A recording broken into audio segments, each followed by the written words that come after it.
charge on home soil. Godoy and a mess. On it! Martinez, good turns. Slides past Osorio, ball played in behind the back line. Look out, Crepeau in trouble. Crepeau burns, and Panama equalize. Cornelius rises. It's Jonathan David, shakes on the man to Liam Miller. He's got David! David! Of course! And that's it. Jonathan David gets it. It gives Jesse Marsh in his first home game as manager of Canada an important win.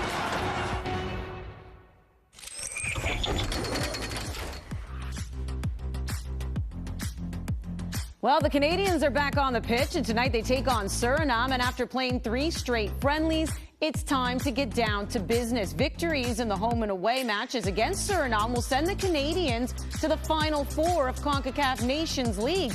And it all starts tonight on OneSoccer.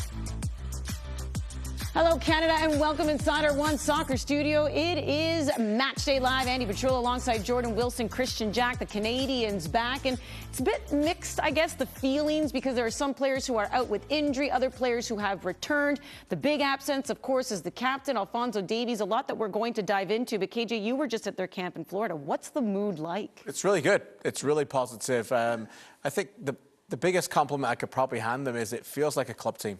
Mm-hmm. You know, when you're around them now, you know, and I know they have those gaps, and this is the third window now that they've had during this season, but there's like significant gaps there.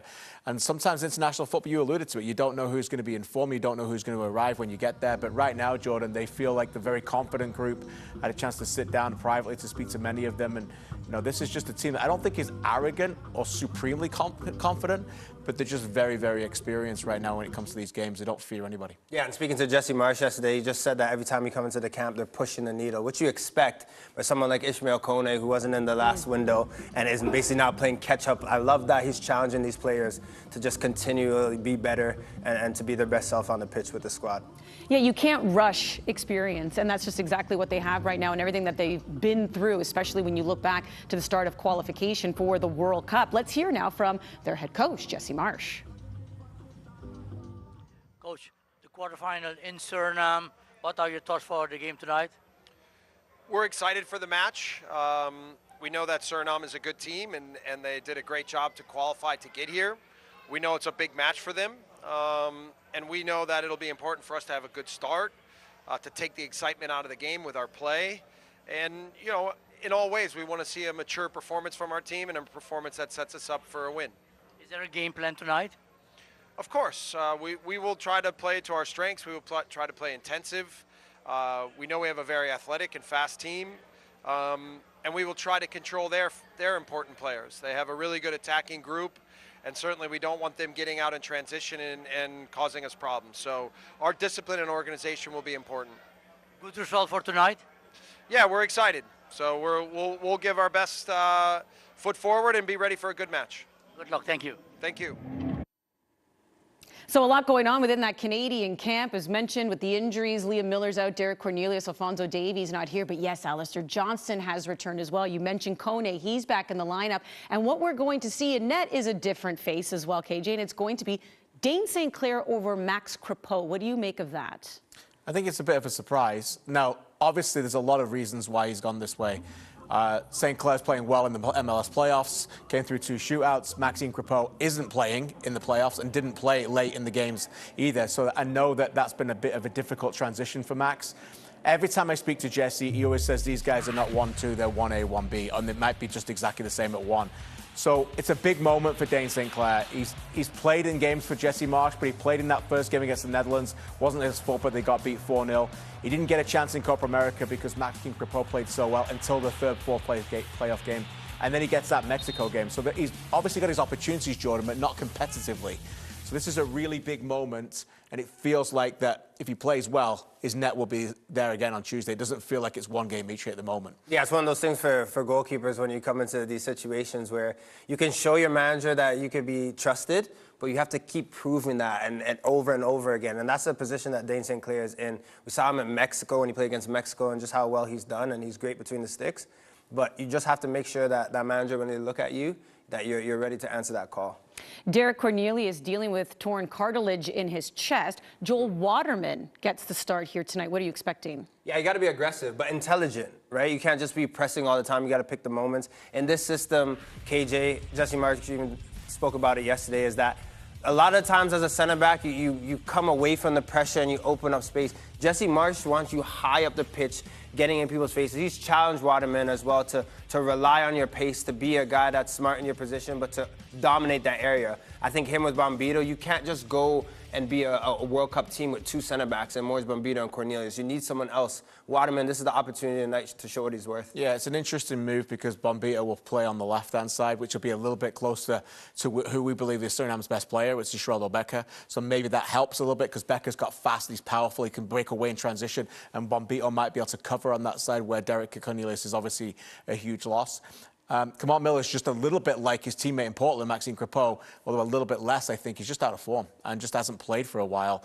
So you'd think inevitably it would be his position, left-sided centre-back, but he's gone with Waterman at the moment over that, and I think he's been a bit more athletic, and it sounds like he's got more of a response out of Joel in what he wants defensively and getting pushed up that he has, obviously, as you said, from Kamal.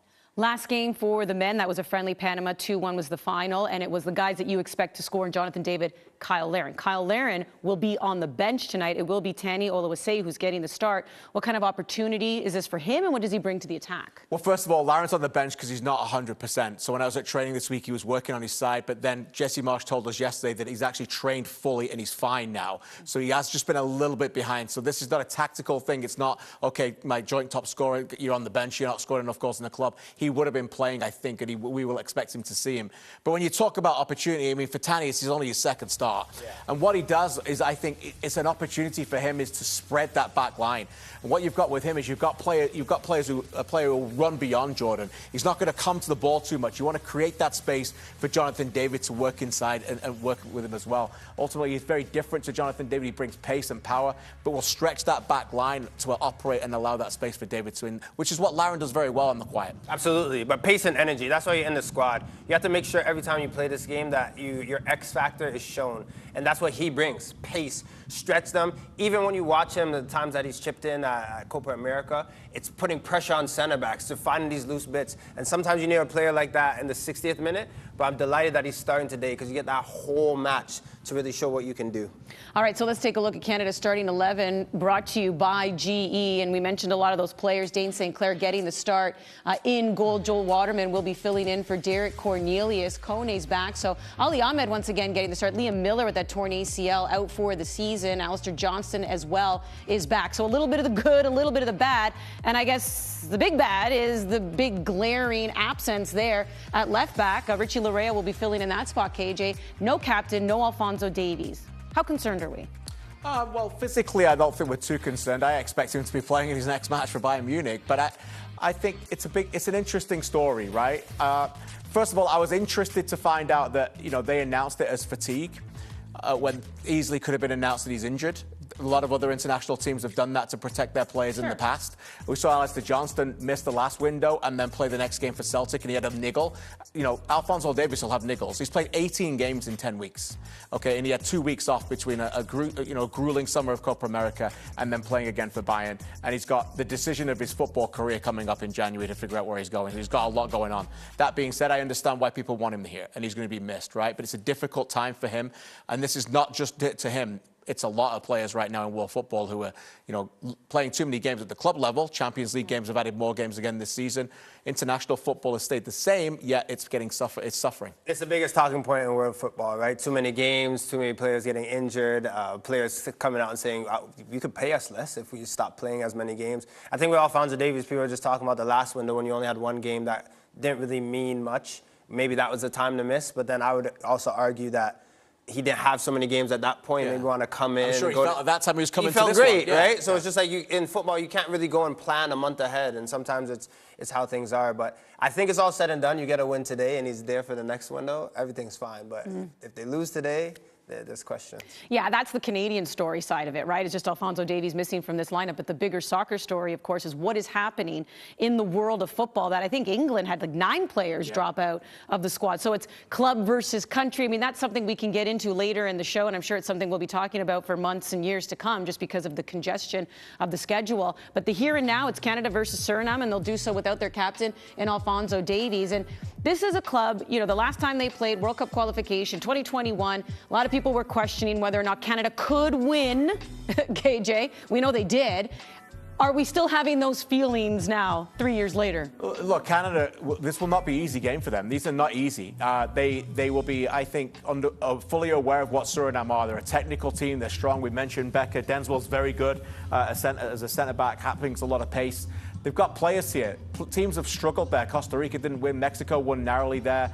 I think they'll stay in the game as long as they possibly can. Canada have got better quality, but none of these games are ever easy, Jordan. And I think it'll be interesting to see if Suriname can, you know, suck the life out of the game like they tend to do sometimes, particularly with the heat there when we know it's hot and on that pitch, which causes teams difficult times because it's an artificial field. Yeah, I think the game plan for Canada has to be starting well, right, and just take this thing out of the game. I think if you let this go to the 60th minute and you're frazzled, that's what Suriname wants, right? I think which suits their game, KJ and Andy, where every game they start, first 5-10 minutes, they're in it with their runs forward, with the tackles. I think that's what you have to do to Suriname, is just really suck the life out of that team and just know that you're going to get the best of them probably as the game goes on.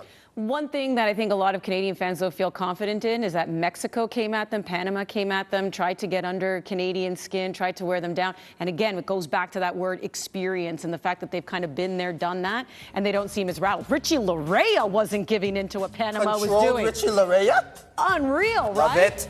Well, how about Alistair Johnston, who tonight will be celebrating his golden anniversary with the national team. That's right, hitting 50 caps. We have a feature with him next on OneSoccer.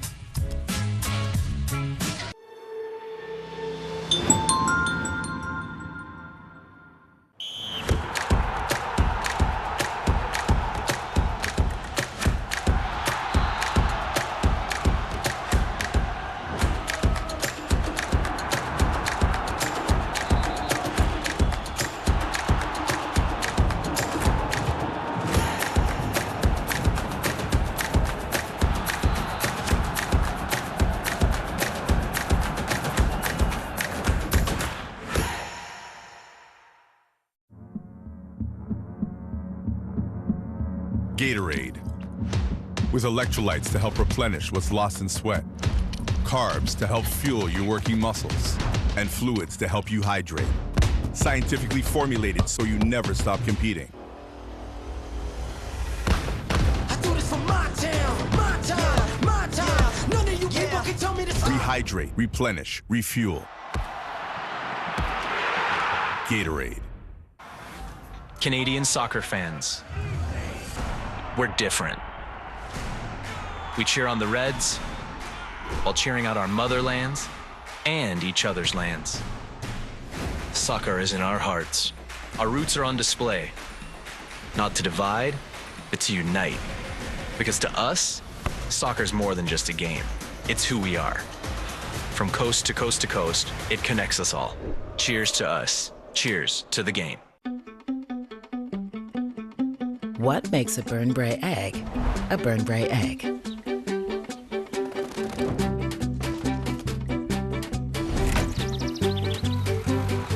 For generations, we've put more goodness in, so you get a whole lot more out of every single delicious egg. A lot goes into a little at Burnbrae Farms.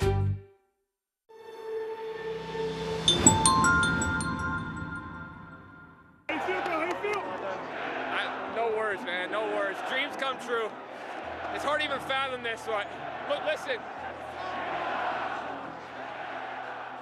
I look around the team, and there's so many guys that are even younger than me that already have more than 50. So it's been pretty crazy to think about the amount of football we've all played together. And it's Alistair Johnston, the right back from Wake Forest, who has been taken by Nashville. From where I started when I came into the MLS, I was still learning the position. It really felt like I'd only just started playing right back my senior year of college, so I got drafted by Nashville. I'd only played the position for about 3 or 4 months. So that first little bit was really just about learning how to be a pro and how to fit into a pro environment. And then to take that into consideration, I was also just learning my position. And then I'm getting called right into the national team pretty quickly after that. Richie Larea, his night is done. First Canada cap for Alistair Johnston. No one there, COVID.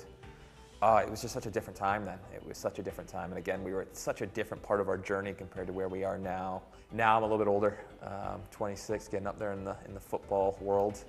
But now I can see it, and I'm really enjoying this stage of my career in terms of physically feeling strong, but also it's that mental understanding of now, I'm really getting to the point, especially at my position, where I've been seeing so many different pictures now, whether it's been playing in a back 3, back 5 as a wing back, back 4, inverting as a full back. I've seen a lot of different pictures, and it's given me a lot of comfort and confidence that no matter who we're playing against, okay, I can tell what they're doing, I know what I need to do. This is a joke going at Celtic, is that we'll have played the night before and we're in the next morning. By the time everyone's in for breakfast, I've already done my clips with the manager and all the older guys and all the other guys. They give me some stick for it because me and John Kennedy have a really good relationship. Our head coach, the first assistant to Brendan, and me and him do our clips right away, and we love to go through it. We'll sit in there for an hour just dissecting different things, and not just my own clips, but the entire game and understanding, just seeing different things. And for me, that's just something that I really enjoy. And I think that if you really want to make it at the top level, that is something that you need to deep down. It can't feel like a chore. It's something that you really need to want to do, because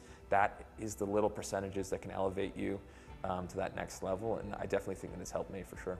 We have lofty expectations at Celtic. It's a massive brand. It's a worldwide brand.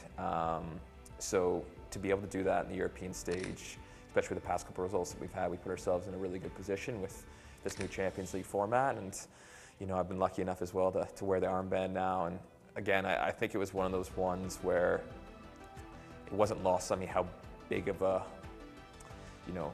an opportunity that was. Being in an environment like that where you have 30 top players, top management staff, where everyone's constantly competing for minutes, just be out there and play, and every single minute that you play against any team, you're expected to win, and not only win, but play a certain brand of football.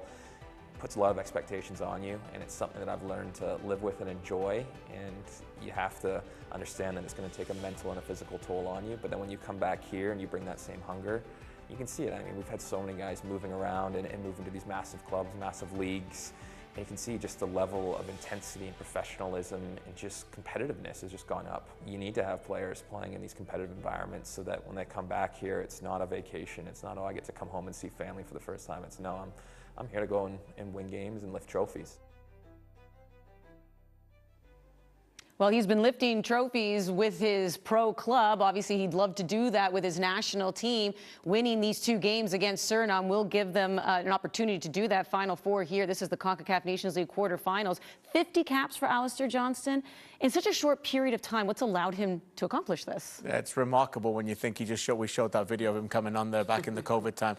They played 58 games during this time, and he's played 50 of them. That's 86%, and nobody's played more. So you think about before that game, if someone had said to you, oh, this kid used to play in League One, Ontario, Alistair Johnston, he's going to play today, and he's going to play more games in the next 3.5 years than any other player. I think that just speaks, let's talk about him for a second, just speaks to him and his mentality. He's just a football nut. He absolutely loves it. He always has ever since he was waking up at 4 in the morning out west to watch Premier League games and kick the ball in his basement. He's a joy to speak to. He's a leader and he's a winner, and he can't wait to translate that from the club game to the international game. Yeah, and he's woven into the fabric of this national team. And you look at a guy like Alistair Johnston, kids at home, they want to watch the players that are scoring goals, the Davids. You want to emulate someone? Alistair Johnston's the guy. Looks after his body, stays fit, is very athletic. Those are the tweaks in the game that you can bring. Not everyone can be that fantastic goal scorer, but Alistair Johnston, strive to be that guy. Work ethic even off the pitch. I mean, talking about being at the club before everyone else arrives just to be looking at clips. I mean, they tease him. That's because they're maybe a little jealous. Hey, jelly. Hey, jelly. I took the words right out of my mouth. Hey, jelly. All right, well, Last time these two teams met, you got to go back to June 8, 2021 World Cup qualification, and there were still doubts from some that Canada, maybe they couldn't win this. But when they did, Davies opened the scoring, and then David cleaned up by scoring a hat trick as Les Rouges took the 4-0 victory. And now they square off again right here on OneSoccer. Canada's men's national team on OneSoccer is brought to you by Toyota. Who's driving? Felix. Susantia.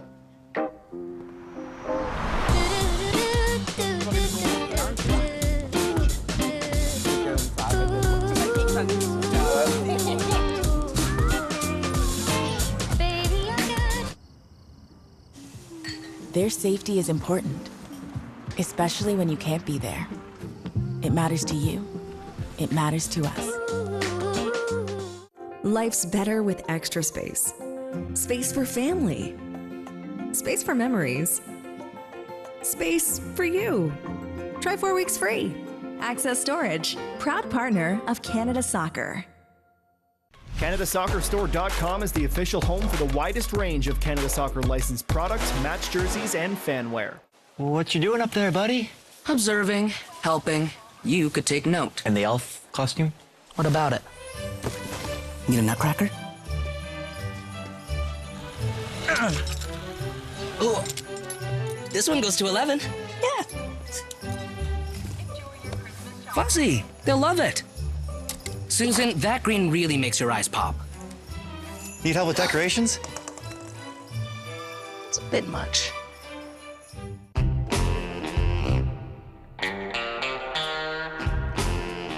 This ultimate mouth-watering moment is brought to you by the big, bold, ultimate taste of Ultimate Chicken Hot Dogs, only from Maple Lodge Farms. This is not just laundry. This is laundry that's one and done. This is the ultra-fast combo laundry machine that does both washing and drying cycles, so you can take a load off. This is cleaning large loads in about 2 hours. No more checking, no more forgetting. Profile is revolutionizing laundry, making any room the laundry room. This is GE Profile. Degree, 72-hour non-stop protection. Antiperspirant with motion sense. Tested to the limit. Degree, keeps working when others stop. Allstate and its 900 agents proudly support Canadian soccer at every level. Visit allstate.ca. Welcome to Paramaribo, Suriname, and welcome back to the Concacaf Nations League. This is the quarterfinal stage where Canada meets Suriname in a home and away tie. The winner will move on to take part in the Final Four in Hollywood, California next spring. This is a stage where Canada were unceremoniously dumped out of the competition last year. A disappointing home loss to Jamaica caused some real issues and created some real soul-searching within the Canadian camp. Since that time, smooth sailing since Jesse Marsh took over the Canada job this summer, and Canada, for the first time since their Copa America Odyssey, are back in action in competitive play. Gareth Wheeler alongside the great Jimmy Brennan here tonight as we look forward to two sides renewing this, I wouldn't call it a rivalry, but something that sparked at least a level of interest back in 2021 at World Cup qualifying when these two teams met just outside of Chicago. An empty stadium, different times, but both programs have come a long way since that time, with Canada, of course, playing in a World Cup. What have we learned about Canada over the course of the last two windows, Jimmy, as they took part in really glorified friendlies, and now they're back into the real thing here tonight? Look, I like the way that this team is playing, the way that they're coming together, the brand of football that they're playing. It's exciting at times. I love the press, and everybody's bought into what Jesse Marsh is looking to do. And it's, for me, it's happened relatively quick as well, because a lot of times it does take a little bit of time, but the quicker that it happens and you can see their identity, the way that they want to play, that means they're buying into what the manager's preaching. Well, let's go pitch side for the national anthems. Ladies and gentlemen, please rise for the national anthem of Canada.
Suriname.